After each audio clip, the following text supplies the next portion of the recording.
votes.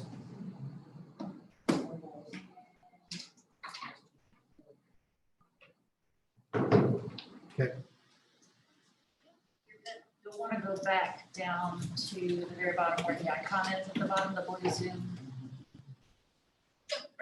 Yep, right there. Yep, there you go. We're live. Ready? All right, it's now 6:02. We will call to order the August 10th Franklin City Schools Board of Education work session. Mr. Dufresne, will call the roll. Mr. Fleming? Here. Mr. Miller? Present. Mrs. Riley? Here. Mr. Sizemore? Here. Mrs. Wolfenbarger? Here. Now, if you'll stand and join me in the pledge of allegiance. I pledge allegiance to the flag of the United States of America and to the republic for which it stands, one nation, under God, indivisible, with liberty and justice for all. First step, we have adoption of the agenda. Chair will entertain a motion. Mrs. Raleigh, is there a second? Second. Mr. Fleming, Mr. Dufresne, Mrs. Riley? Yes. Mr. Fleming? Yes. Mr. Nippert? Yes. Mr. Sizemore? Yes. Mrs. Wolfenbarger? yes. Next up, we have recognition of guests and public participation.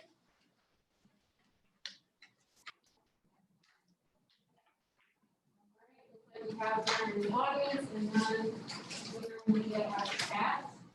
We will move on to an update on the remote learning plan.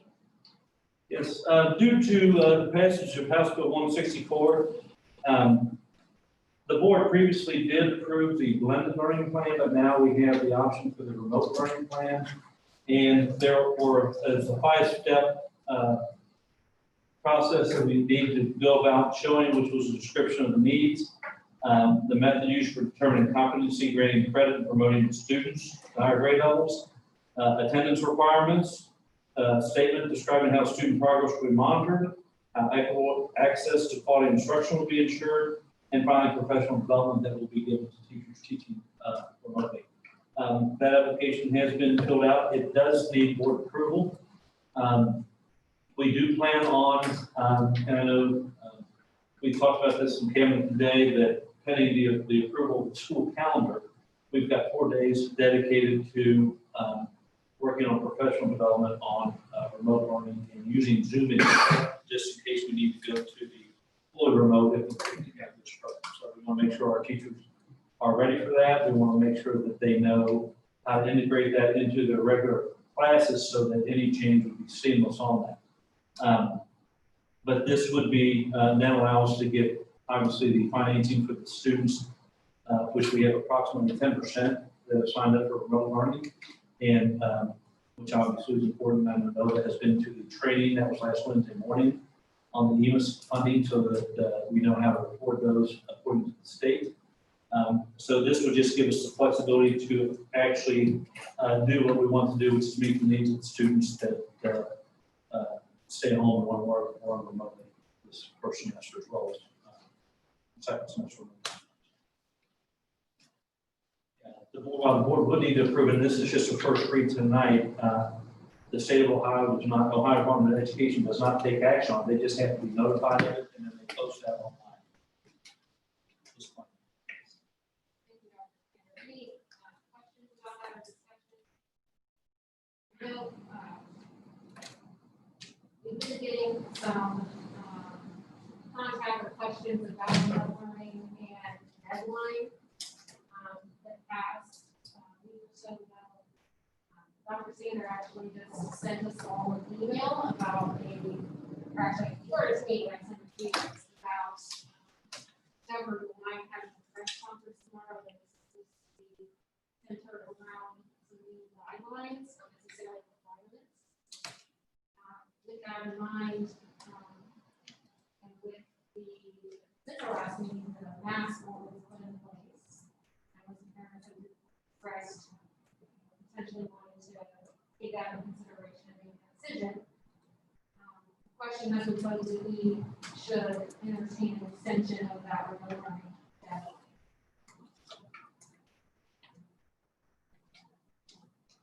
I know we've had some that have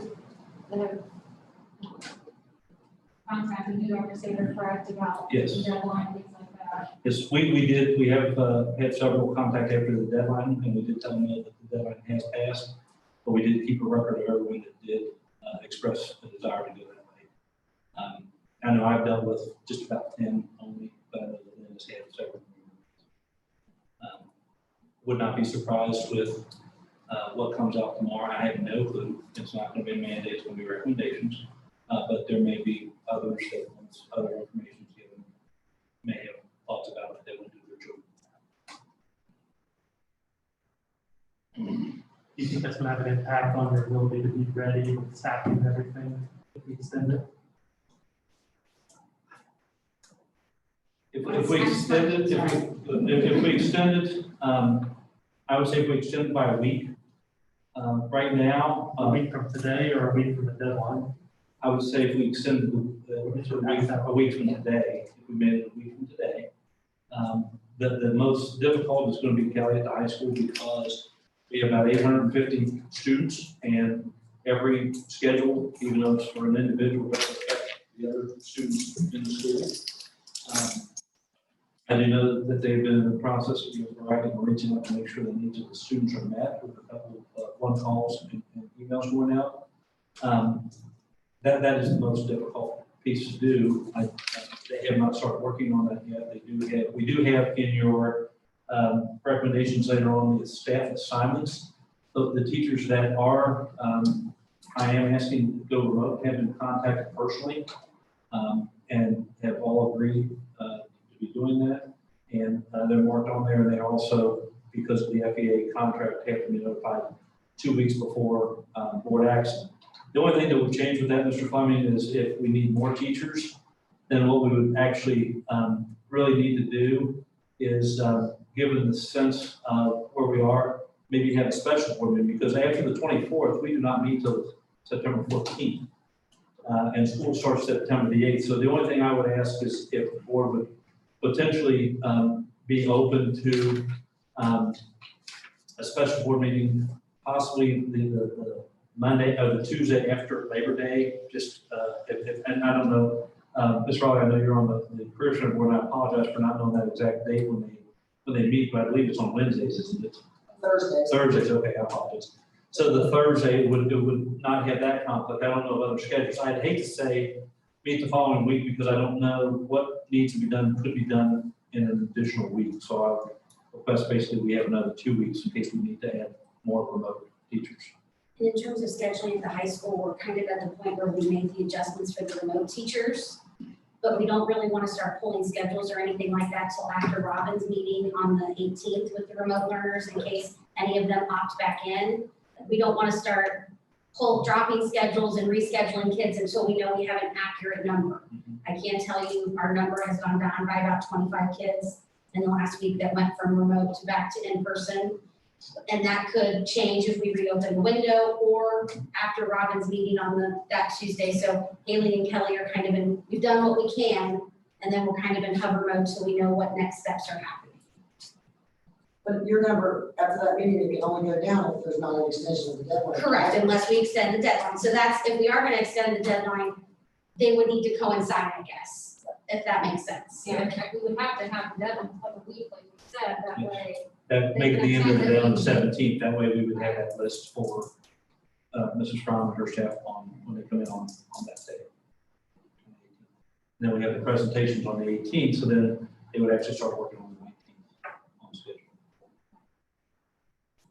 This is an easy, I know you gave us a very detailed presentation at our last meeting. Is that something you can work with? You're working with vendors and everything. As well, yeah. Currently pending the board's approval of the calendar this evening. I have vendors scheduled to come in tentatively on September the 1st to train both in VOA and courseware. I've taken courseware training myself, as has the high school admin team, including the guidance counselors, and it is robust. It is, our teachers are going to be training VOA. I have not completed the training, although I've watched all the videos on that. I used Dr. Jefferson County. where I'm at right now is I need to look at a roster of K-8 students. BLA or Jefferson County USC is expecting a student template for me this week on, and they'll do a bulk upload. But that said, about building, and I just need to know, is what I'm trying to say. I can reach out to them, I can ask for an extension to roster kids up in BLA. Courseware, which was the high school 912, they know not expecting pay until the 19th. BLA actually wanted something 2 weeks ago. Because they're getting slammed with districts here in Warren County, given that price point. It is, so you don't know, Warren County school districts get a considerable price break compared to anybody else in the state due to the fact that we have Doves in Warren County, and that's the software that they use. And they Doves has approximately 750 students on that. So they've extended the price rate to all districts in Warren County for that same price. Everybody else been paying about $75 a head. Another point I'd like to make is that this has nothing to do, well, it could impact. But last week I made 50 home phone calls. I sorted, Mrs. Hensler's, this is sorted sheet by parent name. And all parents on the list that had multiple students in the K-6 band received a phone call from me, asking if they needed any kind of assistance with devices. We're currently in good shape with just our Reach computers alone. We're sitting at about 30 computers that we would need to issue out to parents. And in some cases, that's giving a family multiple devices. In fact, let's say they've got 3 children in the K-6 band, offering up as many as 2. You know what I mean? So that would also possibly impact, because we need to continue to offer that. So just a little bit more planning is. Well, I guess like my take on it is, we have no deadline. I think it was being known very well there was no deadline. However, everything changes daily. Now we know there's going to be an education center address tomorrow, number 1. Already seen a reaction, a change in decisions that come from his previous announcements that were made after the last time we met. If it is feasible, if it can be done, then I would be fine with I'm in agreement with you. And my Appreciate the recommendation would be the 17th at 2:30 on April, on August 17th. So that gives another week from today.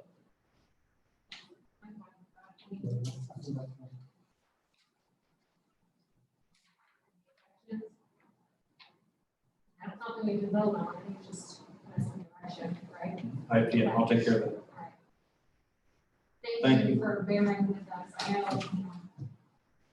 everything changes. Past couple of meetings, so appreciate you very much. How will that be I know it's not- communicated? We'll do like we did before with the one call. No, actually, since the principals are back, I'll ask all principals to send out emails to their parents that they have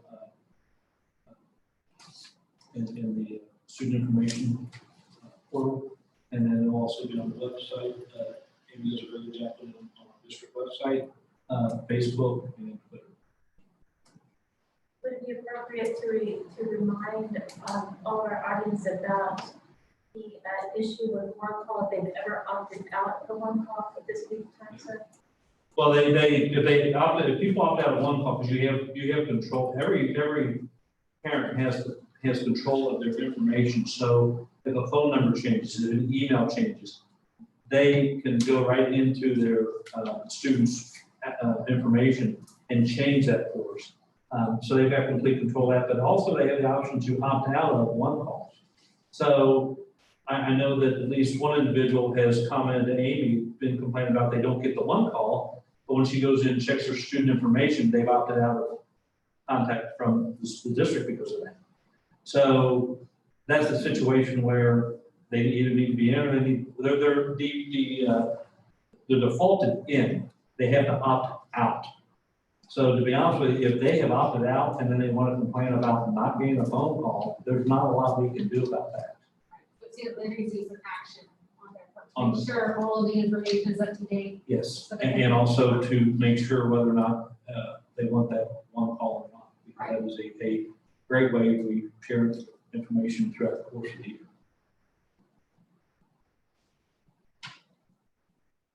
We just may need to make it clear that this is not going to slide again, because every time they don't get their way, they can't just post nasty things and try to bully us into changing. We have to make plans for 3,000 students, not for a couple. So we need to make the provisions, allow this time, and then make some decisions so we get our staffing set on both sides so that we can do the job we need to do. And I think without the fact that Governor Rice might say something tomorrow, I think we would be in great shape. But I was worried about that.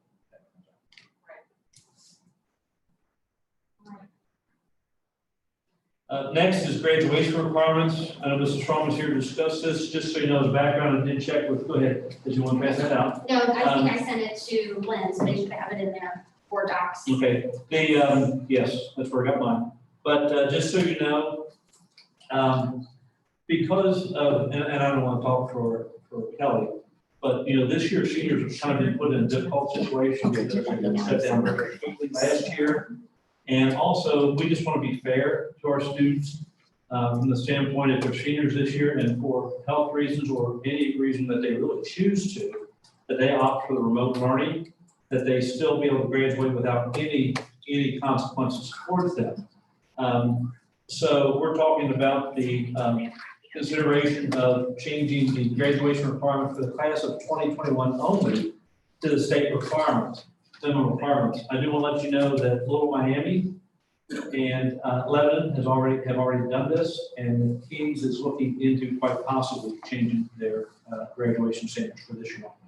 So with that, I'll turn that over to, I do know Springboro and Waynesville will not. They're keeping it the same. So you have a copy from ODE directly of what the state minimum graduation requirements are. There was a little tech issue with me being able to pull it up here, not a huge issue, but you have it in front of you. So basically for us, what that would mean is eliminating some of our electives that are specific to Franklin High School and what we require, and reducing the amount of credits needed for graduation. We looked at all of the seniors signed up for remote. A lot of those kids, not a lot of them, but quite a few of them maybe still needed financial management or computer apps.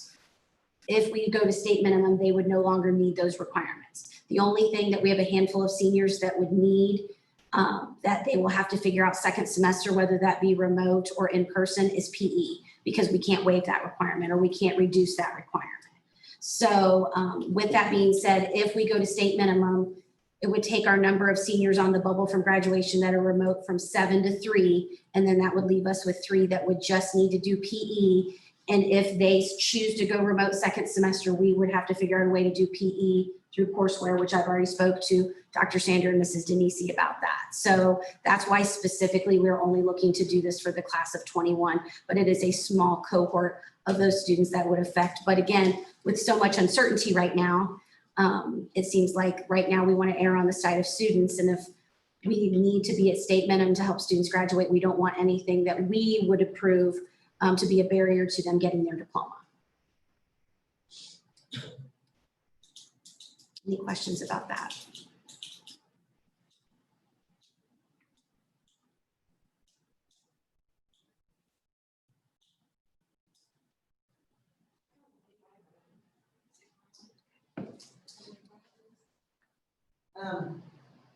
No, I don't have any questions. I think that the script was,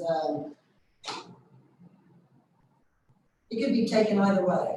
And I got feedback both ways. It could be taken either way. So I think that there needs to be some clarification with what you're telling us here about the courses. So there's no confusion. Absolutely. Either. Well, and I will tell you, Here. correct. The message went out to everybody. We called all 99 people. that were on the remote list as of last Monday. The people that we were actually able to make contact with or actually called us back, we had great conversations. And that's what I've started doing now when people then do email me questions. I say, when can we talk over the phone or when can we meet in person? Because I want to make sure that they fully understand we're trying to make student-centered decisions. And those conversations have been very positive.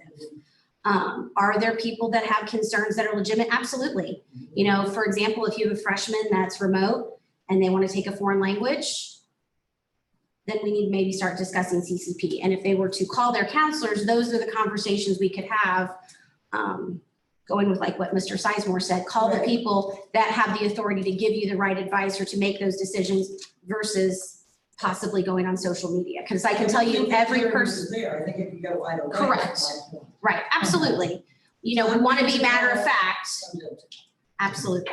Absolutely. I And I think would parent- commend Kelly and her staff for doing that because it's, I can't help how they received it, but I know the phone call was just saying, here's some things you need to be aware of. We want to talk to you to make sure these things don't happen to your child. We want to make sure that you'd be eligible for extracurricular activities if you want to do that. We want to make sure that you know what the path would be for an honors diploma and so forth.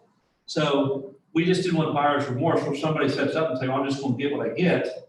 And then come, say, second quarter, and somebody wants to play a winter or a sport, they can't. Or, they didn't make a correct choice to maybe take 2 sciences this year or something like that. But they don't understand what they need exactly to get an honors diploma, that here's the path you would need to take to get this. So, and that's why we wanted an individual conversation, because it's not a one size fits all. We want to do it individually to meet the needs of every one of those 99 students that did sign up. I understood that. Right, I know, but I just want to let you all know that she is very much, I appreciate her doing that. I'm a board member. Absolutely. But reading that clearly, the clarity could go either way. Right. I mean, because in all reality, once you read it, that looks like that's your position. Right, because we're trying to be matter of fact and trying to get information out and also have tracking that communication was sent. But then it's a double-edged sword, because I'd much rather talk to people in person. That's why we made the phone calls first before we sent the email, but we wanted to make the people that we had not directly made contact with at least had a starting off point. And as many, I had 2 parent emails over the weekend that were unsatisfied with my email, and that's their prerogative. I had 4 that were very satisfied, thanked me, and gave me good feedback. So you're right, it could go either way, but that's life. That's life. And I'd rather them have the information and interpret it either way, and we can have a conversation than not have the information. Correct. Right. I agree. So, but I appreciate the support of the board. I know you guys are in a tough spot too, because you live in the community and people are going to come to you and have conversations with you. And I appreciate the support you're giving us to do what we need to do for students and staff. It's not only that. I mean, now it's like health and safety. Absolutely. Assessment, protocol, guidelines. It's a lot. It's a lot. It's a lot for all of you. We understand that. I'm just suggesting that, it just wasn't clear to everyone. So I'm not even talking about the 2 units. Oh, absolutely. Just in general. In general. Right. Talking about what, I mean, Absolutely. I knew, because, I look at it, I'm like, this could go Well, either way. especially if a parent, what I looked at is I try to look at it as a parent. Yes. And if you're a parent already struggling with that decision, it's hard enough to tell your own kid no, let alone somebody else telling your kid no. So if their child had in their mind, I was going to get to take XYZ this fall, and now they may not because they're going remote. Regardless of what that email said, a parent may already be struggling with that decision and have those emotions play a role in how they react to that. I try to look at it from that viewpoint, because it's hard not to take that personal, let's be honest. So I really just tried to take a step back, and as a parent, what may be other guilt, because we all know parental guilt is the gift we give ourselves every day as parents. So what maybe other things are playing into their reaction to that? Especially at your level, Kelly. I mean, because ultimately the goal is graduation. Absolutely. And that's what we're affecting. And a lot of the conversations we had with parents, it wasn't about your kid's not going to graduate, because they will. It's not about your kid getting into college, because they will. It's loss of opportunities. And I think that's what parents are struggling with, is that piece with the remote option. But as you all know, with 3,000 kids and only 10% going remote, we also have to weigh that against the 90% that are going to be sitting in our classrooms and making sure they have what they need to be successful. It's robbing Peter to pay Paul, as my mom would say. Well, your mom varies. So I'll move on to the other thing I had for you this evening, if that's okay with the board, and it kind of goes in the same vein. I was gonna say, we need an action item on This would actually be a waiver of the board. This is just, if the first read, I can bring it back on the 24th, if that's okay. I think I have one more quick question. Sure. I completely understand and I agree that we should probably do this. How do we keep kids from coasting at the end and encourage them to set their bar higher if they're in the classroom? How do we? So you mean the 90% that are with Yeah. us? Yeah. I think that's going to fall to our teachers. I mean, that relevance and rigor.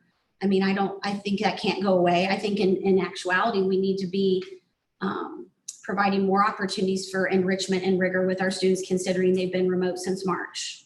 So I think that kind of goes into the next piece there with waiving exam exemptions this semester. I mean, they didn't take any exams last spring, so we really probably shouldn't be letting kids opt out of exams this winter semester. So they have that experience of taking those high stakes assessments, because they didn't take EOCs, they didn't take exams, but that's part of what education will come back to, let's be honest. So I think that a lot of that will fall to our teachers, and then to Michael and I and all the other building principals to make sure that we are supporting our teachers and expecting that of our teachers through the evaluation process. Let me try to see if you guys think about how to not. You know, we have, the state has a bar and then we set the bar a little higher, I see. The kids that are already in the classroom that have the opportunity to take all the coursework, I don't want them to drop down like 3 study halls, And they won't. There is a core group of seniors, and I shouldn't say seniors. There's a core group in every graduating class. We're talking 5 to 7% of the class. That those are the kids that have multiple failures, that are our kids not on track for graduation. Only 2 of those signed up for the remote option. The rest of them are going to be in person with us. Those kids are already on our radar. It may help them a little bit not having to take financial management, but there's still going to be a lot of other classes and potentially already other credit recovery they're going to have to do to still earn that diploma. That was my question. So you've addressed how you're gonna do TE, if that Correct. is the case. But what about the financial literacy on the 2 semesters of fine arts? If we go to state minimum, that would not be needed. If we go to state. If we go to state minimum. If we have a senior class. Just for the Just for the senior senior class, we're class. not extending it beyond the class of 21.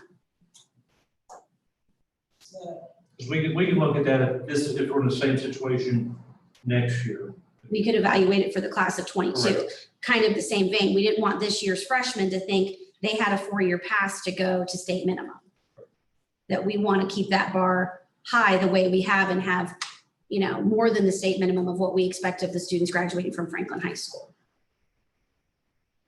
I don't know if that answers. So, tell me again, so you're just doing that for this? This year's senior class, and just for this year. Yes, class of 21. Class of 21 only. Okay. We just don't want them to get harmed by. Everything else Because of happening right COVID now. one, because of getting shut down last spring and because of this year. If they don't choose remote, they're face to face, there's not an issue with that whatsoever. But the ones that need to be home and talk remotely, we don't want to penalize them, because this was something that was not of their making, of their choice. It was done unto them. And so we're worried about the seniors that may have to stay home for their health or the health of a loved one. And we've got a handful it's legitimately a health concern. So then that would, if that was something that we looked at tonight to do, then those other requirements portion would be discarded. So Correct. So Correct. that includes that, so I'm looking at this thinking that that's included. Some of them may have already taken those classes. Exactly. The kids that are remote, and we can look at the kids in person too, but we're not as worried about them because those classes are still already on their schedule. We'd have to get into that conversation if they don't pass them. But we look specifically at the remote students. If we go to state minimum, there would be 3 remote students that would still need just simply PE over and above basic graduation requirements. But if the board would like, I could break that down for the entire senior class, not just the kids going remote. They're still getting reported. They- Content has to be. Correct, That is correct. correct. It's elective. That's correct. But they could opt to take multiple core classes, especially, and we have parents that have reached out, Haley and Kelly, can't really make schedule changes right now because of just the schedule being in flux, but we've already had 10 parents reach out that they want their students to double up on core, and we'll make sure that that happens. I think that's a big piece of what Lori was kind of talking about, and how people take things different ways. And Correct. The intent was just to make sure, there's a heads up, if you only take 4, here's what's gonna happen. Right. That's Now, exactly I right. think everybody's aware, you know, the opportunity to take a full, take 5 is there, it's just taking some extra core classes. Correct. And I have this stuff that's like, I hope that clarification makes a big difference, and from what I've heard, it sounds like when you're able to talk to people and explain to them, this is how, 5 versus the 4 works, that resolves the issue pretty quickly. Correct. May I interject another fact to that?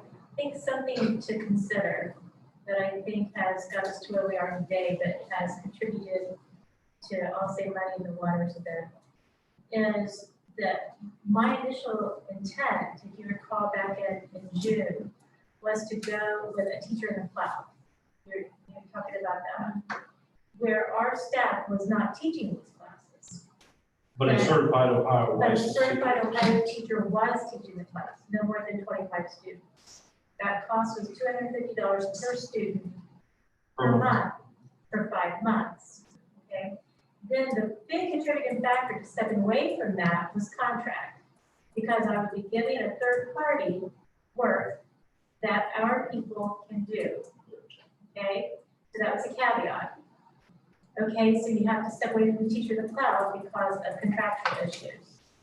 Also coupled with the price point of that as the numbers increase. So some of the discussions and where we're at with those discussions today are a direct result of not being able to use a teacher in the cloud, you know? And that's just, and I get that. But then when you're talking about your 198 teachers that you're trying to stretch 2 ways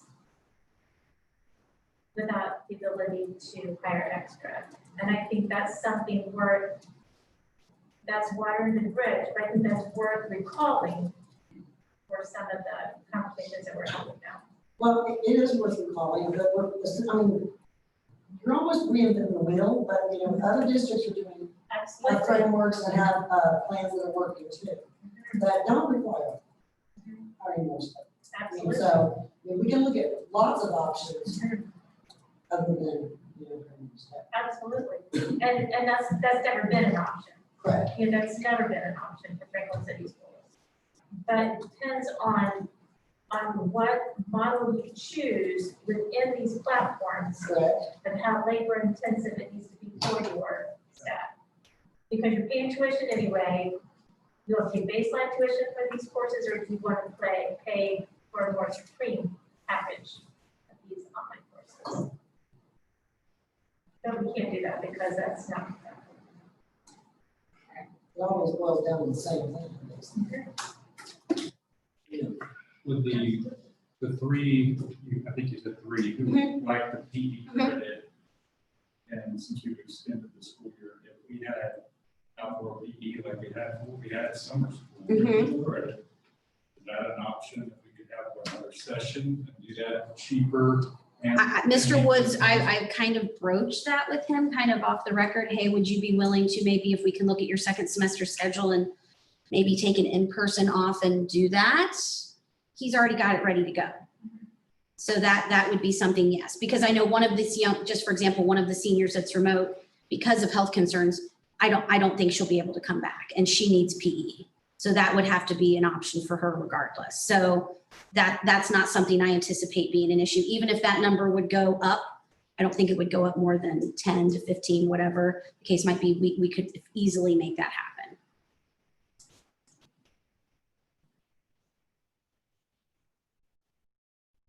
And I want to clarify one thing from the last meeting, because I saw some things on social media, of course, about the pricing, and I think there was some confusion on the cost being more after deadline and before deadline.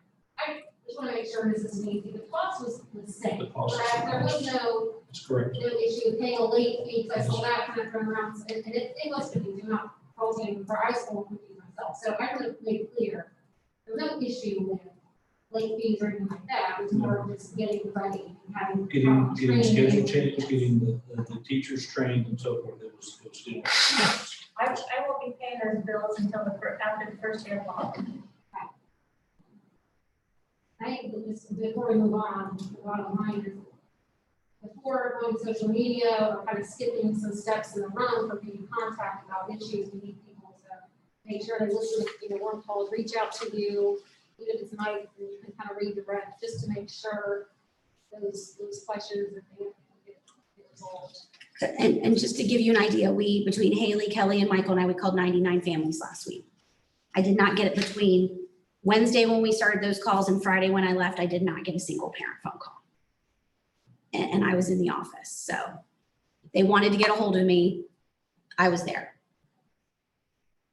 Thank you. Thank you. Any other discussion? Before we move on? So, So we'll bring that back. sure. Go ahead, you want to talk about the student handbook? So this one it's not really changing the handbook. It's more omitting something from the handbook with everything going on right now. We don't want anything in place that would be in any way, shape, or form viewed as a excuse for a sick child to come to school or to even think about coming to school. So it's simply striking out the attendance incentive exam exemptions for first semester. If we're at a point where we think we can bring it back for second semester, I'll bring that back to the board. But for now, number one, our kids need to take those exams, like I've already addressed. And number two, we've got some very high achieving kids that probably make some questionable decisions about coming to school because they want those exemptions, and we don't even want that to be a factor. So if you would, and that would not need to be voted on tonight. That can wait until the 24th, but I at least wanted to put that on your radar for your consideration. That's again a tough balance because, obviously they want the best grade point possible and best reflection for college admissions and such, but we may be doing them a disservice by not putting them through the rigor of those tests, preparing them for the next level. So it's a good, they missed a lot last school year.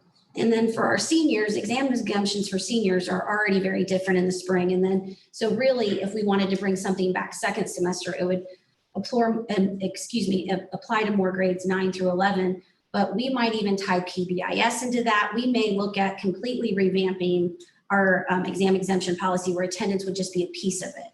So that's something the BLT and I are going to look at over the first semester. And again, we'll bring something back to the board, ideally in December, that we could have in place for second semester if we're at a place where we think that's a good idea at that point. I think that makes sense. Thank you guys, I appreciate it. Next item D on the agenda is asking the board's consideration for changes of the date for the Washington DC trip. It's a great trip. Our students work very, very hard to earn money to go to that. And we're just simply asking that we move back from our original October date, move that back to May 17th through the 21st, 2021. Any questions or discussions? All right, I'll bring that back. Next is a resolution. This is a first read regarding the Purdue Pharma bankruptcy. There's a large sum of money that the Purdue Pharma has put into I guess if you want to call it a trust or whatever it is. But basically, that's the pharmaceutical company that made the opioids, the OxyContin. And so there's a class action lawsuit because of the addiction to it, and then also to first due to OxyContin. Those students had specific learning disabilities that made additional costs onto the school program to help educate those students. This is of no risk to the district. This is brought to us by Enos Britton. And what it is basically they work on commissioner or whatever you call it. I don't have the exact word for that, but basically if the district wins a certain amount of money, then they get their cut and the district gets our cut. And so what this resolution would be is simply saying that we would like to participate in that class action lawsuit and that any damages that the court finds that would be against the school district for the additional costs to educate students due to the OxyContin would be coming our way. And They don't win. If we don't win, it doesn't cost no penny. No cost up front. All it costs us is a board vote. It's just a contingency fee. Correct. So they're. They don't get paid unless we get paid. We pay somewhere. It's a 20% fee. And the pool of money there's $5 billion sitting in an account. The estimate for Franklin in terms of cost due to the Oxycontin epidemic is $7.2 million. Now, we will not get $7.2 million, but even if we get a cent on the dollar, it's still $72,000 that we can utilize. So that's And the contingency is for the attorney is? correct, that's 20%, that would be off any. That would be the only So if we cost. collect nothing, it costs us something.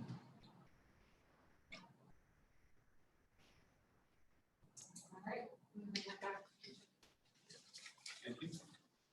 All right, now move on to old business. Next is old business. Due to pushing back the start date for the teachers and the students, I did try to work under the parameters given to me to, once we move that back, to try to end as soon as possible, as close as possible, what we did earn. And so what you have, and I did send this a little bit earlier for you to look at, if you had any questions. It does still include such times as evening conferences and then conference exchange days. So we want to make sure that parents have an opportunity to conference with their children's teachers as they normally have. It does shorten the winter break and the spring break by 3 days on each of those items. But it does have the last day of school for students being Friday, May the 28th. The teachers had to come back Monday, June the 1st, or I'm sorry, Tuesday, June the 1st. It does allow us to continue to have graduation on the 21st of May, which we've got reservations for, looking forward to that. And basically eliminated other PD days throughout the course of the year. We do have to have some, for example, the January 15th date, those are by contract. We have to have at the end of the quarter's 90-minute road releases. And that gives time, that one on the 15th gives them time to do that, and then we have in-service activities. And like I talked about before, talks about eligibility reports that have to be done.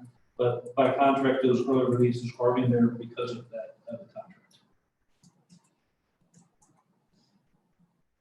I did for employees, as you remember, my concern is employees, we put this out over a year in advance so that they can make plans for their trips and so forth. So I feel like anybody that's scheduled vacations after school year is in good shape.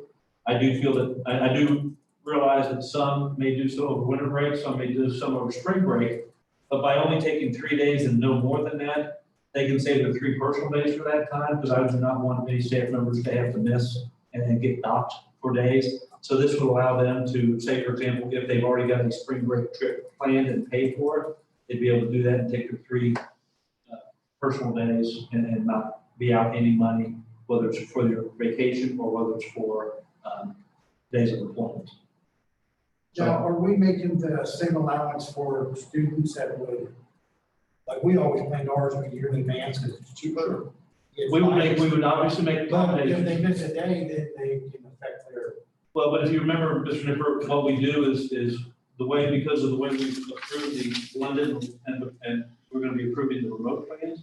But the blended plan particularly is if, as long as they do the work, they get counted that day. So for example, if you're taking a spring break trip and you log in and you do your work for the April 7th and you can count as present for the 7th. You do the same thing for So the it doesn't 8th. hurt their. It does not hurt their attendance. Exams. No, But in person, that includes in person.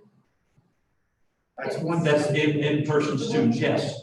That's what that first, remember when we approved the blended, because we wanted to make sure that if kids didn't feel well, Right. that they were okay. Where if we had to quarantine and say you have to stay home? Right. It's distance. Yes, it's a distance learning, that is correct. Thanks for clarifying that. Just so everybody.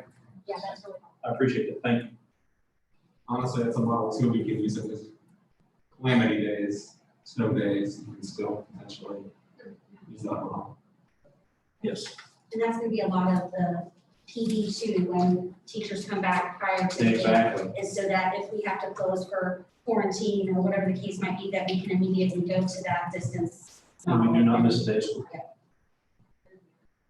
is this something, now, has this been, looked at by FEA yet? No. February 1st, okay. But, if the board, on this item and the next item, if the board chooses to make those actions items, we can go forward, because the next one is a classified calendars. We previously approved that based on the other calendar.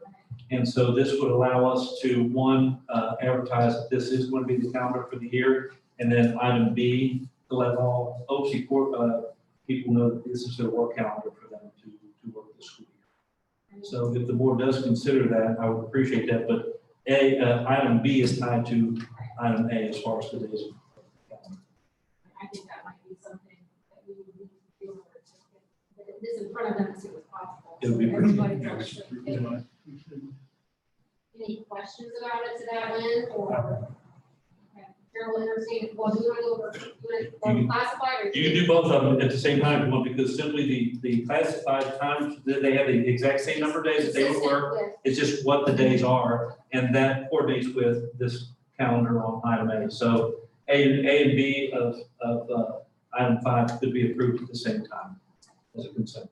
All right. Is there a motion to approve A and B, the school calendars as revised? So moved. Mr. Nicker, is there a second? Second. Mr. Sizemore? Mr. Dupre? Mr. Dipper? Yes. Mr. Sizemore? Yes. Mr. Fleming? Yes. Mrs. Raleigh? Yes. Mrs. Wolfenbarger? Yes. Thank you all very, very much. We'll get that out to the public ASAP. So- Thank you. In fact, I wouldn't be surprised if Ms. Hudson, you said something there, get that on before the end of the meeting. Item 7A for personnel, as action on this one, the board, I do recommend that we approve an unpaid leave of absence for Jessica Smith as an educational aide, and that is due to the code for health reasons.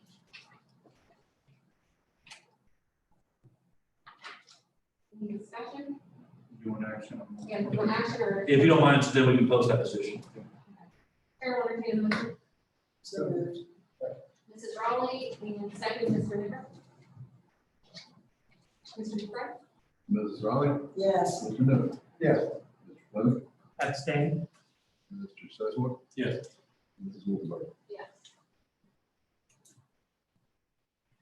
Next is the classified substitute. This is the first read. This would be for Wendy McKnight, which would be all areas, including bus driving, which is very, very important. Right now, just so you know, we have 2 bus routes that are open. And so potentially, this person could potentially go. All right, we'll bring that back. Due to the bid, Mr. All right, do we, Roberts, are you guys would you- saying for action on that? I'm sorry. Is that- I think we're okay with that. We can go either way. We're not gonna be able to act on her No. until after the bid. And OC contracts. To the OC contract. It'll come back. We can bring it back down. Thank you.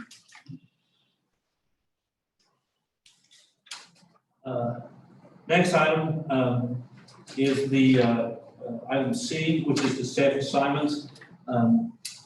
Just so you know, in these staff assignments, this is a first read, and this does have the remote teachers in here.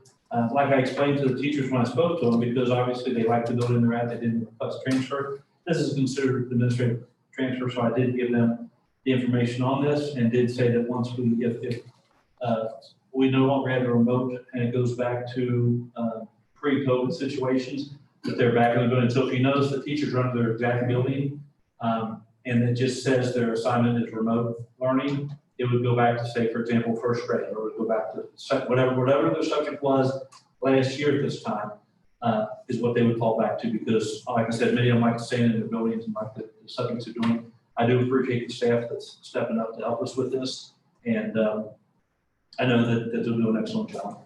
We did ask for people interested, and then went from that group that recommended that, one for put in that they're interested.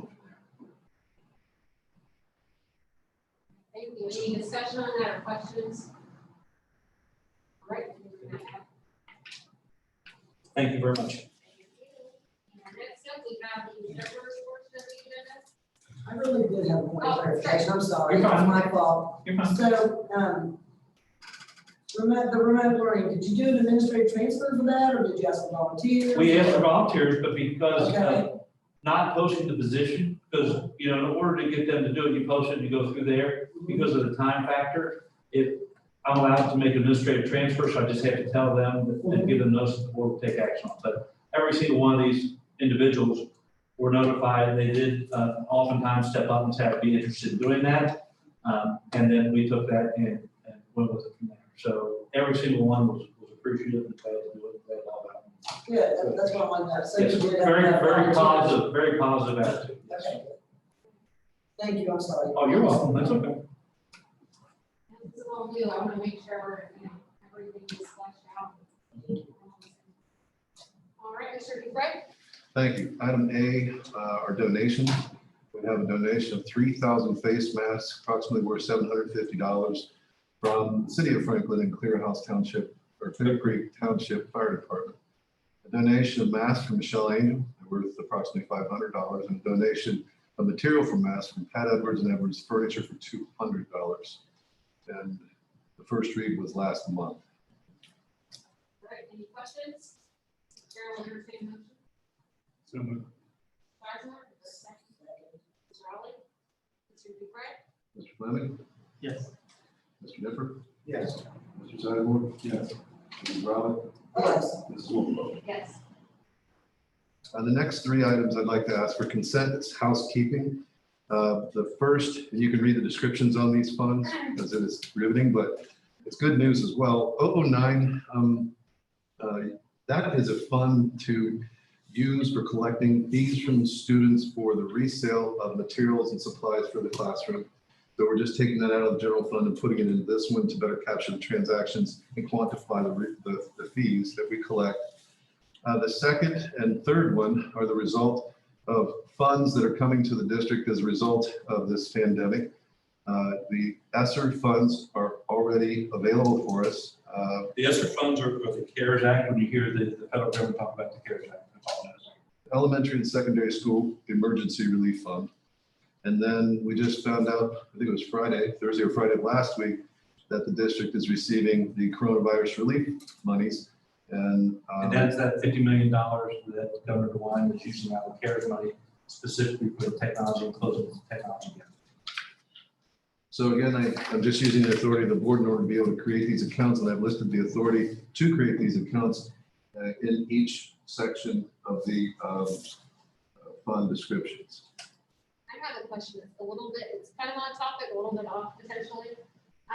Not on creation of funds themselves, but I thought at the last meeting, we talked about, or I can't talk about it, just making that up. I read some articles about some additional funding that may be available, but they were doing it as a grant that would have to be paid back. So that is not any of this. No, they correct? actually, just so you know, the This is not a grant. that's- 510 was originally going to be a grant that the district must match. It was a matching grant. Yes. They have since taken that off. The plate is no longer a matching grant. We were ready to match it if we needed to, but it's not a matching grant anymore. But that was the 510, the coronavirus for the. Okay. And then what I think the thought was on that, because districts are having difficulty closing that technology gap, that if they could afford that, they would have put the money towards that anyway. So they made it as a straight grant, not a matching grant. And that is about 140,000, it's 139 change. So we're Wow. I'd also like to point out that this is an unusual great period. Even though we didn't hear about what we received until last week, this goes back to the 1st of March, and it has to be requested and reported by December 30th, which is unusual. The other one, we have until September 30th of 2022. So Between all these puts and takes, are we still negative with respect to the state fund? I think We were down. down about $83,000, so with the 139 it puts us a little bit over what we were last year. But don't forget also, we're starting down this year again, another 3.6, the same amount we were down last year, $550,000. And some colleagues of mine that do forecasting for business have projected or estimated that the average school district in the state of Ohio is going to realize $1.7 million in additional expenditures as a result of all this. The more we see, I think that might not be a bad That was number. going to be my next question, is collecting all these actual costs and come up with a real dollar amount of the expense related to all the infrastructure, the logistics and everything. staffing, technology, across the board. And that was without transportation. Yeah, no, Or is that any quantify that? So we'll be able to, at some point in the future, look at that and say, this is what the material impact was to the district. You certainly will see the effect and impact on trend. And I don't think this is the last of federal monies that we're going to see. There's an anticipation that there's going to be other efforts to try to hold the, indemnify the districts. So I want you to think about where, if we move this last bit, the 139 forward to fiscal year 20, we break even between the 550 cut, and the difference narrows it down to about a $500,000 deficit going into this year anticipated. Before we get to the extra costs. Yeah, and realize, remember, when you have 550 less from the previous year, and then they pitch another 550, really has an effect of $1.1 million on fiscal year 20. So we got about $50,000 towards that, so we're about 1.15 short of what we were promised last year this time. Mr. Dupre is asking for consent agenda on B through C. Fair one, I can motion. B, C, and D. Oh, I'm sorry. B, That's C, okay, and D. you're okay. So moved. Second. All right, Mrs. Raleigh and Mr. Fleming, Mr. Dupre. Mrs. Riley, Yes. Mr. Fleming, Yes. Mr. Nippert, Yes. Mr. Seisel, Yes. Mrs. Wolfenbarger. Yes. Thank you. Last on the list here is the credit card policy. This was our first read last month. And I did do one thing. When you're looking for things, indexing is really important. And so if you don't mind, but I changed it from use of credit card to credit card use policy, just because it's easier to, even though the search feature in Board Docs is a minor thing. But at any rate, I'd like to ask the board to approve the change in credit card use policy. Any questions or discussion on that? Fair one, I can motion. Okay. Mr. Fleming, Second. Mr. Sizemore, Mr. Dupre. Mr. Fleming, Yes. Mr. Seisel, Yes. Mr. Nippert, Yes. Mrs. Riley, Yes. Mrs. Wolfenbarger. Yes. Thank you very much. Thank you. I did have one last thing I'd like to share with you, if I may. Not very good at this because I was never a teacher. I just wanted to share with you the request for proposal for the architect, but more importantly, the timeline that we are, and the purpose of the timeline, so that things happen in sequence to get to the resolution to rank the 3 architectural firms. As I said, I'm not a teacher, so I'm pretty sure I don't know how to hand out for everyone in the room. You still have yours from We the know we were not going to get all my desk. Does anybody else would like a copy? Okay. So the timeline is on the second page, and the timeline begins this Friday. So this RFP, as soon as Bronson blesses it, will go out. It'll go on our webpage. Just so you all know, Bronson Ford's board attorney with Institute. And he is likely going to be construction counsel for this process. He's already been engaged for questions with the process to this point. And so this Friday, this request for proposal will go out, and then the master plan that was approved by the controlling board of the OFCC will be posted on our website for reference. And that should have enough information for these architectural firms to be able to provide a proposal to the board. The proposal, well, then I'm going to call. I've got a list of architects that I'm going to call. We've had some calls already, but I'm going to make sure I contact each one of them in order to be able to make sure that they have the proposal so that we get a good result, good return. And then the board will decide what that review team looks like, if it's going to be the finance committee, if it's going to be the board, simply for the purpose of whittling it down to 3 more candidates so that you're not interview them. And you will have the package, whatever they send us, you will have it to review, as well as whatever committee this board assigns in order to be able to facilitate that process. And then it's just an evening, special board meeting, 3-4 hours of just them presenting, you asking questions, and then we will have rating sheets that will be identical so that we have our documentation of why the decisions were made. And then ultimately, on the 28th, the board would act on a resolution ranking the candidates. And then we set Bronson loose on putting the contract together, negotiating with the superintendent. So that's the process. It's very similar to the process that the board did when we hired a pre-construction architect. In that case, it was the board, it was the committee that determined that. So.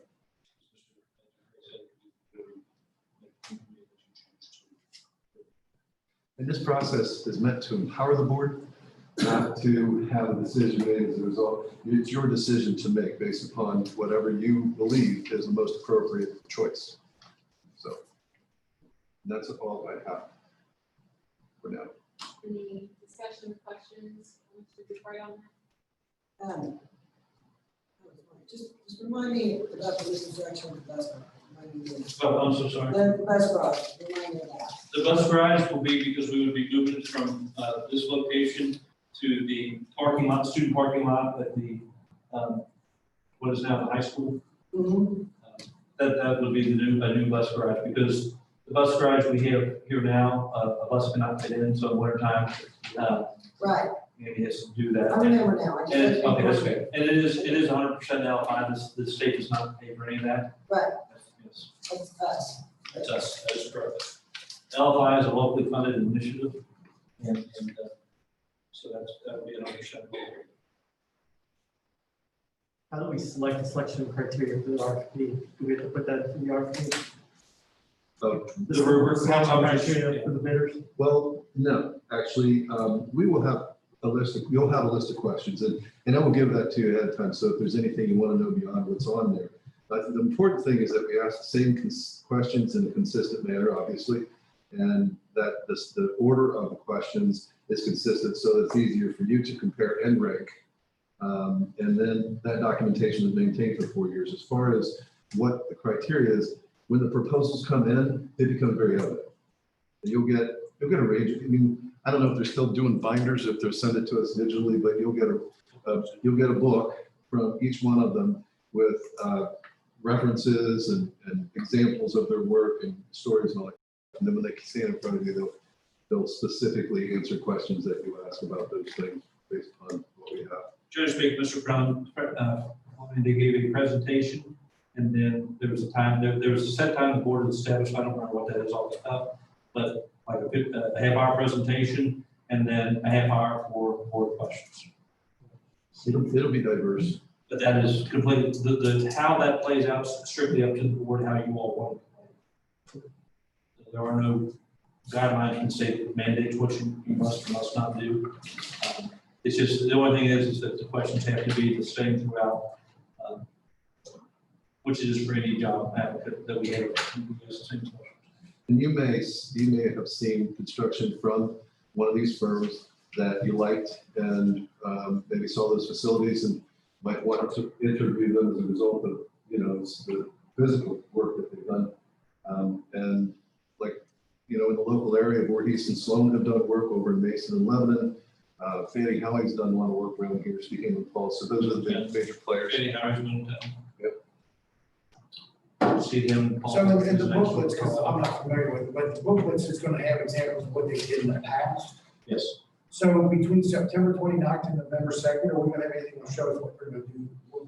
That's That could be a question that you can ask. That's I'm what asked that Yeah, already. you asked I that. haven't known an answer. No, Because the last time, that was my biggest issue, that everybody's talking to me now, they said last time, no one knew what it looked like. no, but here's what, that could be requirements that the board That has. could be what we require. Okay, I'm trying You to all set the your time, requirements. so I can ask those questions when I want to answer. That's correct. Yes, Okay. Yeah, so then make sure we keep that. absolutely, yes. Yeah. And- Okay, and no, no but reason I'm why not- we couldn't do that online. Even if it's just a digital. Right. Exactly. You may not have it may be digital, but Exactly. we can still do that. Yeah, give me digital, give me just a picture or something. Yes. Here's what your plot of land looks like, here's what we think it would, here's what would fit on that plot of land, here's what it would look like. This is that. No, that's all I was asking. And there's two sides to that, Mr. Nipper, there's two sides to that. One is, we want to listen to what the community wants while showing them what they might get and Right. making sure there's an understanding that there still will be a discussion in meetings and all of that. Just in general, yeah, perfect. We need to do that. Yes. I'm sure what they can do now to present is much greater and different than it was a few years ago. That's why I believe it's gonna be digital, yeah. Maybe a hologram.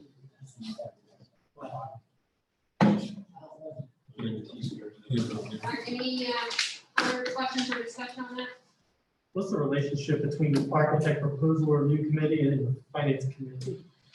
It was just a suggestion that could be what the board recommends to pare it down to who you will interview. So they're gonna pair it. But if the It board- could- The board's completely in charge. Yep. It can be the board saying these are who are gonna apply, or you can say, hey, let's let the finance committee deal with that, and then we'll do the interview part. You have complete control of how you'd like to handle this process as a board. The RFP submission September 10th, so then if we need to make that decision on who is going to make the selection, but we do that on the 14th. We can do it as a whole board, Amy, we don't have And to. I'm fine with that, doing it, right.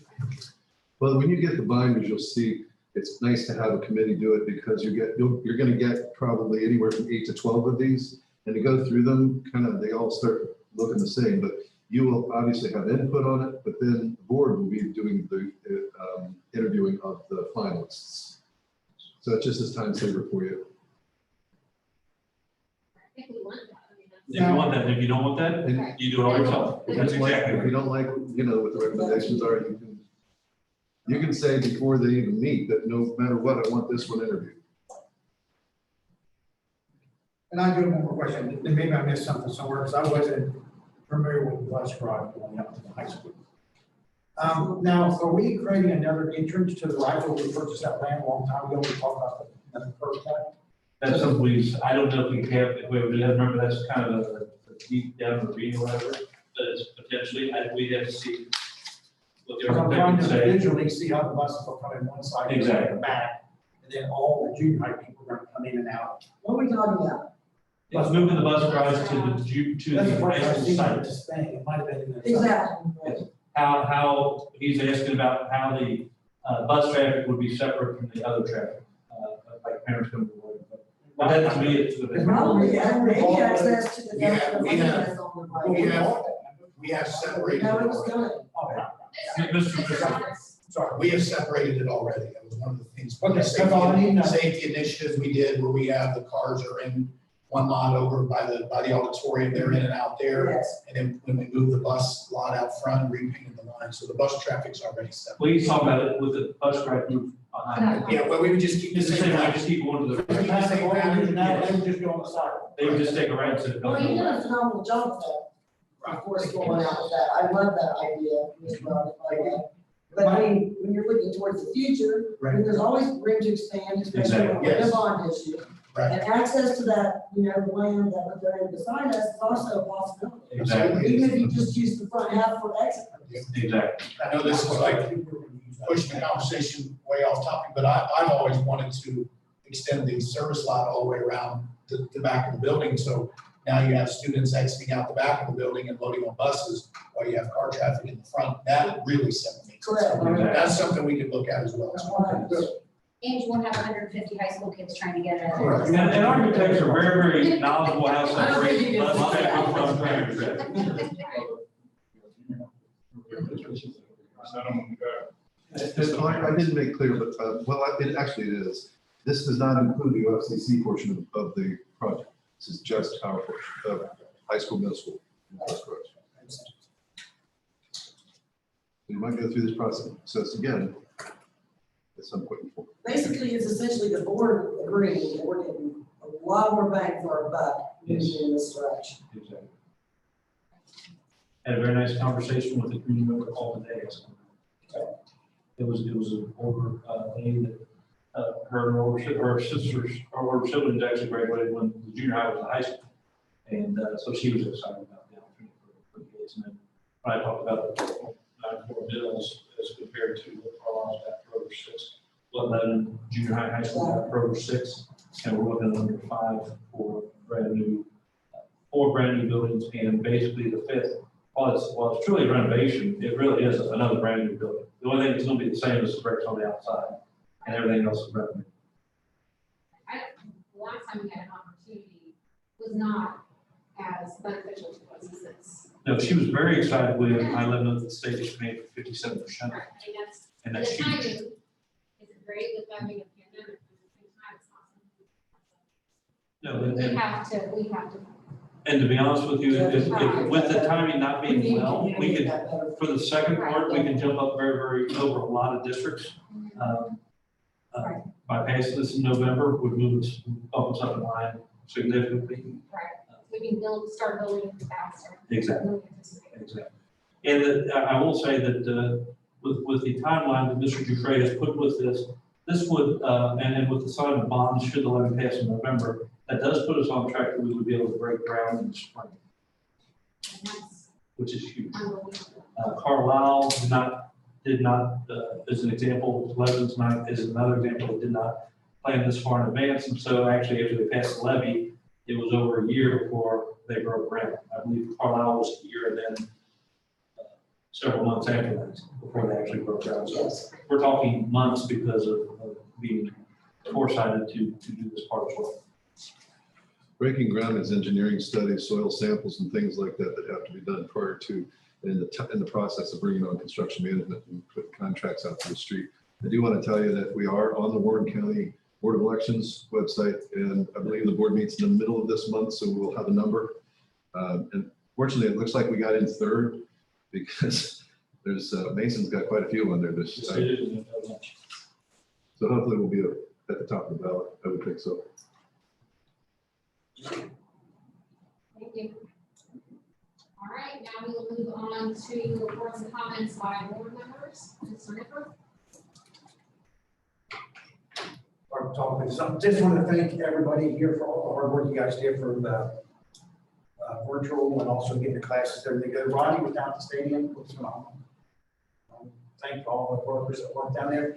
And the other thing I saw, I was watching a little show before I left, it was on the news, and I don't know what we're using, but they had something called, it's really cool, called the OWL. Have you seen that? It's OWL for virtual classrooms, and it stands about this tall, and it's white, but it looks in a 360 circle, so the teacher can walk all around the classroom, wherever they go, it follows them and projects it out on the screen. So they can go over here and right, it's looking at here, they go back here and do it. And it's really, I'm probably super expensive, I thought it was really neat, because that way the teacher doesn't have to stay in front of their monitor or anything, it follows them around the room, because they walked up here and wrote on the whiteboard, and then they walked up here and did something else, and it projects it to all the students at the same time. I think this is what needs that, it's really that. Yeah, those are really expensive, like in the thousands of dollars. I thought it was super. One. They are, they're really cool. Every year at OETC, which is the Ohio Educational Technology Conference, we get to see all this cool stuff. And it's literally like a robot, essentially almost, is what you're looking at, that literally follows you all around. And it does, and it projects exactly what you want up onto the board. So it is like there's a camera just following the teacher around for kids to see if they were at home. It's really cool. I wish we had all kinds of money to be able to do that stuff too. Hopefully the government gives us money, and then you do it. I'm in, I am, We're using field games, right? yeah. But, and thanks to all the fellow board members for all the hard work. That's it. Thank you. Mrs. Raleigh? Thank you, Bob. And you as well. I'm just gonna say what I always say all the time. This is unprecedented times, and it's difficult for all of us. I've said over and over again that our staff and administrators have essentially reinvented the wheel of education. You can't thank you for that, there's no words for that. So, unfortunately, some become upset, and they're worried about their children. I think Mrs. Swami said the most important thing to me. You have to stop and think as a parent first. You have to. Then we can try to do our job with that. And I think that this staff does that. I know that this board does that.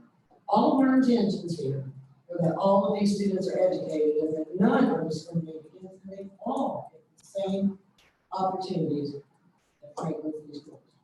That's why I sit here. If I didn't believe that, I wouldn't be here.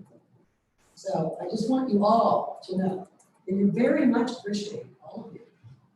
It's not only difficult for you, it's difficult for the board members, it's difficult for the staff, it's difficult for the support staff. But I'm here to tell you, it is the most difficult for these kids. More than anyone here. And that's what we're all here for. We're here to make sure these kids succeed, and that they graduate, and that they get what they need, and that they're healthy and safe. So, I am proud to work with this team. Because we're doing a good job. You know, we're gonna make mistakes. People are gonna complain. You know, and we do make mistakes, and we should apologize when we do that. I know I do, you know, we're not perfect, we all make mistakes. But when we do, we just need to try to rectify the situation, and move forward, and keep in mind that we're all just here to educate kids, and then that's our goal. So, I'm off my soapbox, but I want to thank all of you for your time and your efforts tonight. But I just wanted to make that known, and I think it's clear to everyone, you know, we Zoom, we don't see each other. You know, we don't, like, we're not shaking hands, you can't see our mouths move. I can't tell Mike's expression from Ronnie's expression. You know, we all just look like our eyes. You know, so it's difficult. So I just wanted to express my gratitude as well as the boards. We take this, all of us take this very seriously, and only have our students' best interests as all of you know. I know that as a board. Okay, so thank you all. Thank you. Mr. President? I send a lot like the other two. Thanks everyone. I know it's been a tough time. I know whether our teachers are teaching in the classroom, which I know many are really excited and hoping to get to do, or to the ones who volunteer to do remote, and they're going to do their very best. But we'll work through the issues. We don't expect it to be snag free. We're going to hit some here and there. We got, as we probably said last time, flexibility is a key, so that we can kind of switch up as we're kind of in step sometimes to do whatever it takes to be in the right positions. And when we see that we're not, like Mr. Ellis said, we'll correct. And the goal is to educate kids and feel safe. That's what we're here for. So thank you all. Money? Not a whole lot left to add to any of that. I guess the one thing I will add, and I'm saying this to myself as much as I am to anyone else, but I finally actually have a week off here. And I don't feel like I'm really taking a breather because it's the way this summer's been. But I do hope that before school starts, we get a little bit of break and clear your guys' brains out like I'm trying to clear my mind out, because it's been a difficult summer. There's not been a stop, there's not been a break, there's not been a breather. I'd encourage you to try to find some time to take to yourself and clear your mind, because I don't think this is going to get any easier as we march into September. Thanks. Thank you. It's hard to go beyond what's already been said. I'm gonna try. I do want to address last meeting and just kind of how everybody left and the feelings they left with. I think it was very stressful for everybody. And I just want to make absolutely certain that you all understand how much we appreciate what you do, the work you put in. We know you're working around the clock. What you put into those presentations. You know, I went back and was watching a little bit, and first of all, it sounds like I'm yelling at everybody because I'm trying to get through the mask and project myself. So I certainly hope you didn't think that I was trying to yell tonight. But second of all, we just want to make sure that, we know tools and things to properly vet and things like that. So if that, if we're asking those questions and maybe coming up with something different, it's certainly in no way, shape, or form because we think this isn't, what we have done is not fantastic. That's not the case. I know personally, on my own strengths is probably kind of leading into my questions and things like that because I question my decision every second, basically, because we don't know what the right answer is at this point. So it's just really, really hard. As a parent, as a board member, or staff, or administration, I know you all have the same concerns and issues too. So I want to make sure we understand. We can't thank you enough. So I wanted to point that out. Also, as you guys commented, there's going to have to be some flexibility, adaptability from our parents, from our families, from everybody involved. We just ask that, there's nobody here currently, but that everybody kind of bear with us. Everybody's learning as they go. So we're just like kind of reinventing the wheel. So everybody's doing their best.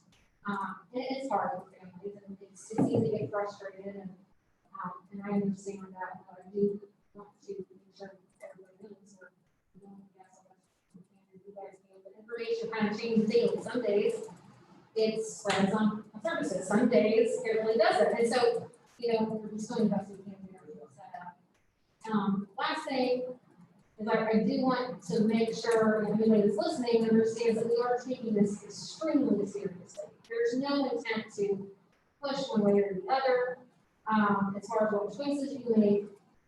We all read the headlines, we know, how serious this is. We look at children statistics, we look at adults, we look at, what about other people in their homes? And even though statistically, there are a smaller number of kids and things like that, if your child, if one of our kids is that statistic, they get sick, that, it doesn't matter. I mean, and we understand that we want to try to keep it as safe as humanly possible. So I just want to bring that up. Last thing, because of, I think we had a 3-hour meeting, we were until 9 last time. We kind of blew by, proceeding with the bond issue, the resolution. I just kind of want to bring that back up because I don't want to lose that opportunity in the way of all of this. Like I said, it is bad timing probably, but it's also great timing on the other hand, because they're going to fund 57%. We're going to move up as far as we can break ground. At least as the information is coming in front of me. So I think that's a really, really big step. I think one that kind of got lost a little bit for good reason. All right, I will stop talking now. We do have on our agenda an executive session for purposes of the appointments, employment, dismissal, discipline, promotion, demotion, or compensation of an employee or official with potential actions to follow. Chair will entertain a motion. So moved. Mr. Sizemore, second, Mrs. Rowell. Mr. Sizemore? Yes. Mrs. Robin? Yes. Mr. Fleming? Yes. Mr. Nichols? Yes. Ms. Wolfenbarger? Yes, 7:24. Thank you. thanks.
Okay, we're on. Okay, it is now 8:08, and we are back from executive session. After our executive session, there is a separation agreement, the resignation of our treasurer, James Bellamy, to the board. Is there a motion to approve that resignation and separation? Mr. Sizemore, is there a second? Second. Mrs. Raleigh? Mr. Dupre? Mr. Sizemore? Yes. Mrs. Rowley? Yes. Mr. Fleming? Yes. Mr. Nippert? Yes. Mrs. Wolfenbarger? Abstain. All right, and there's no further business of the board on the agenda, so Chair will entertain a motion to adjourn. So moved. Mr. Nippert? Second. And Mr. Fleming, second. Mr. Dupre?